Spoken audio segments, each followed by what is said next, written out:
जैसा कि हम सब लोग जानते हैं कि संविधान किसी भी देश की एक आधार संरचना होती है। किसी भी देश को चलाने के लिए कुछ नियमों की आवश्यकता होती है और वो नियम संविधान में ही संग्रहित होते हैं। ये स्वतः स्पष्ट है कि संविधान कभी भी एक स्टैटिक डॉक्यूमेंट नहीं हो सकता, अर्थात समय एवं परिस्थिति की मांग से संविधान निरंतर बदला जाता रहा है। इस संबंध में विभिन्न सिद्धांत संविधानविदों ने दिए और प्रमुख रूप से दो थ्योरीज सामने आती हैं, जिसको हम फ्लैक्सिबल या रिजिड कॉन्स्टिट्यूशनल थ्योरीज कहते हैं। फिक्स्ड कॉन्स्टिट्यूशंस या जिसको रिजिड कॉन्स्टिट्यूशंस कहते हैं, वो होते हैं जिनको बदलने के लिए एक विशेष जटिल प्रक्रिया अपनानी पड़ती है। दूसरी ओर फ्लैक्सिबल या लचीले कॉन्स्टिट्यूशंस वो कॉन्स्टिट्यूशंस होते हैं जिनको एक साधारण कानून बनाने की प्रक्रिया के अंतर्गत ही बदला जा सकता है। इस संदर्भ में जब हम भारतीय संविधान को देखते हैं तो हम देखते हैं कि भारतीय संविधान लचीले और कठोर संविधानों का सम्मिश्रण है, अर्थात भारतीय संविधान में कुछ ऐसे प्रावधान हैं जिनको साधारण कानून बनाने की प्रक्रिया से ही बदला जा सकता है, जो इसके लचीलेपन का परिचायक है। दूसरी ओर कुछ इस प्रकार के प्रावधान और अधिनियम भारतीय संविधान में निहित हैं जिनको बदलने के लिए एक निश्चित जटिल प्रक्रिया अपनानी पड़ती है, जिसमें हमें दोनों सदनों का सदन के लोकसभा और राज्यसभा दोनों सदनों का 2/3 बहुमत, वो भी टोटल मेजॉरिटी का 2/3 बहुमत, और उसके बाद कुछ स्थितियों में आधे से ज़्यादा राज्यों की सहमति भी उस पर आवश्यक होती है। तो ये दोनों ही चीज़ें भारतीय संविधान में पाई जाती हैं। अब देखिए, यहाँ पर जिन मुद्दों को मैं आपसे लेना चाहता हूँ कि भारतीय संविधान में इन दोनों प्रक्रियाओं से क्या क्या बदलाव हो सकते हैं और क्या क्या नहीं, ये एक बहुत अधिक चर्चा और विवाद का विषय रहा है। और यहाँ पर जब से हमारा संविधान बना और पहला संविधान संशोधक अधिनियम आया, तब से और लगभग आज तक ये एक टग ऑफ वार रहा है between supremacy of parliament and supremacy of judiciary, कि इन दोनों में संविधान में बदलने की प्रक्रिया को लेकर क्या आपसी सहमति बनी और किन किन विषयों को लेकर, किन किन मुद्दों को लेकर भारतीय संसद और भारतीय न्यायपालिका के बीच में टकराव की स्थिति उत्पन्न होती रही हैं। इन विषयों पर आज मैं आपसे चर्चा करने जा रहा हूं। जब से हमारा संविधान बना, उसमें ये निहित था कि जो जुडिशरी है, न्यायपालिका है, वो हमारे संविधान की रक्षक होगी, वो हमारे संविधान की अल्टीमेट इंटरप्रेटर होगी, वो ही बताएगी कि बने हुए कानून क्या संवैधानिक हैं अथवा नहीं। हम सब जानते हैं कि कानून बनाने का अधिकार पार्लियामेंट को। कुछ ऐसा हुआ जिनकी चर्चा आगे की जाएगी कि पार्लियामेंट ने धीरे धीरे ऐसा समझना शुरू कर दिया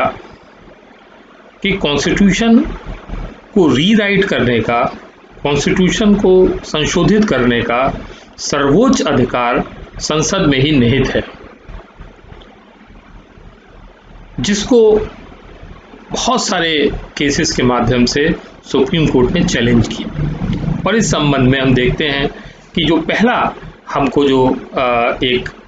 विषय दिखाई देता है, वो पहले ही संविधान संशोधन से दिखाई देता है, जो कि 1951 में आया। 1951 में एक केस आया जिसको बहुत महत्वपूर्ण केस था, जिसको Shankari Prasad Singh versus Union of India कहा जाता है। इस केस में जो पहला संविधान संशोधन संसद ने किया था और जिसके अंतर्गत आर्टिकल 31A और B इंसर्ट किए गए थे उसको चैलेंज किया गया और ये कहा कि आर्टिकल 31A और B जो कि संपत्ति के अधिकारों से संबंधित थे, उनसे व्यक्ति की जो मौलिक अधिकारों के प्रावधान हैं वो बाधित हो रहे हैं। उसको चैलेंज किया कि सुप्रीम कोर्ट की पार्लियामेंट का ये राइट नहीं है कि वो फंडामेंटल राइट्स को अमेंड कर सके। और इस पर्टिकुलर केस में माननीय सर्वोच्च न्यायालय ने निर्णय दिया कि आर्टिकल 368 जो इस संदर्भ में बहुत महत्वपूर्ण आर्टिकल है, जिसमें संसद को संविधान में संशोधन करने की शक्तियां निहित हैं, उसके अंतर्गत संसद को यह अधिकार है कि वो मौलिक अधिकारों का भी समय समय पर अवलोकन करे और यदि आवश्यक हो तो उसमें संशोधन कर सके। तो इस प्रकार से इस पर्टिकुलर केस में, जिसको Shankari Prasad Singh versus Union of India कहते हैं, पहले अमेंडमेंट को वैलिडेट किया सुप्रीम कोर्ट ने और कहा कि संसद को मौलिक अधिकारों में परिवर्तित करने का अधिकार है। इसके बाद एक दूसरा केस आया। उस केस आने से पहले आपको बता दूं, एक अमेंडमेंट आया जिसको हम लोग 17th कॉन्स्टिट्यूशनल अमेंडमेंट कहते हैं, जो कि 1964 का अमेंडमेंट है। और इस अमेंडमेंट के अंतर्गत जो प्रॉपर्टीज से रिलेटेड राइट्स थे, जो कि फंडामेंटल राइट्स का हिस्सा है, आर्टिकल 31 में उस समय हिस्सा थे, उनमें से कुछ राइट्स को 9th शेड्यूल में इंसर्ट कर दिया गया। 9th शेड्यूल में इंसर्ट करने का मतलब यह है कि अगर प्रॉपर्टी से संबंधित कोई राइट्स सुप्रीम कोर्ट बनाती है या कुछ सुप्रीम कोर्ट प्रॉपर्टी से संबंधित प्रावधान लाती है, तो वो जुडिशियल रिव्यू, जो कि एक सुप्रीम कोर्ट का एक क्षेत्राधिकार है कि वो किसी भी कानून की वैधता की जांच कर सके, उससे उसको इम्यूनिटी मिल गई। अर्थात अब किसी भी ऐसे राइट्स को जो कि 9th शेड्यूल में वर्णित हैं, जो कि 31 से लिए गए थे, उनको अब कानून में या न्यायपालिका में चैलेंज नहीं किया जा सकता। तो इस संदर्भ में एक और केस आया जिसमें इन चीज़ों को चैलेंज किया गया और जो एक बहुत प्रमुख केस है, Sajjan Singh versus state of Rajasthan, जो कि 1965 में हमको दिखाई देता है। इस केस में फिर पुनः माननीय सर्वोच्च न्यायालय ने जो पुराना केस 1951 का शंकरी प्रसाद केस था, उसके जजमेंट को वैलिडेट किया और कहा कि सुप्रीम कोर्ट का अधिकार है कि वो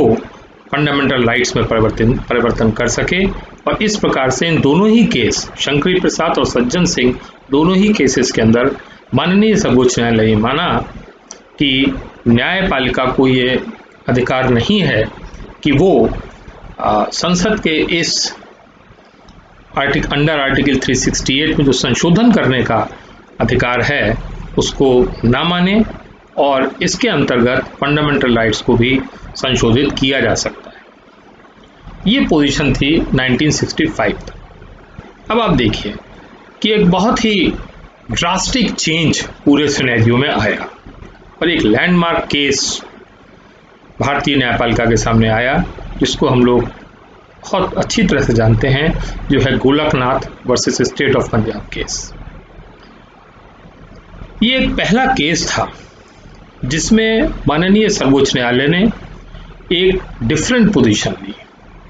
और इस केस में अपने निर्णय देते हुए सर्वोच्च न्यायालय ने ये कहा